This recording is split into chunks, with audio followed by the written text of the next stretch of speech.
The focus of this bear breathing exercise is to reestablish proper breathing mechanics. So when you inhale, when you bring air in, you should feel a little expansion through the hips, both out and kind of forward and backwards. You should feel a little expansion through the rib cage, and you should feel a little expansion through the chest. And so if you're getting too much in one area and not enough in another area, that can lead to some issues. And so we want a good inhalation, a good exhalation. If you find that one is a little trickier for you, that's going to be your focal point for your breath.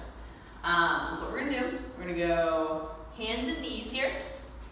And I want hands under shoulders. And when you get those knees back a little bit, so the hips are a little bit in front of the knees, it's going to make this a little bit more challenging from a core perspective, which we want. Challenging, but able to hold good form. So I want you to feel like you kind of scoop that tailbone underneath like this. As you do that, you should feel that bottom of the core engage. You can even feel like you're kind of trying to pull those heels up a little bit. They're not going to leave the ground, but we just want to find a little bit through the back of the hamstrings. Find the back of the hamstrings. Find the core. Then with your hands, this is important. I want you to really feel like you reach the ground away from you. So we're not just collapsed here. I want you to reach. So those shoulder blades are going forward and around. You're getting as much reach here as you can, keeping this chest up. So we're not going to this rounded position necessarily. So chest stays up, but arms are reaching hard. From here, we're going to breathe.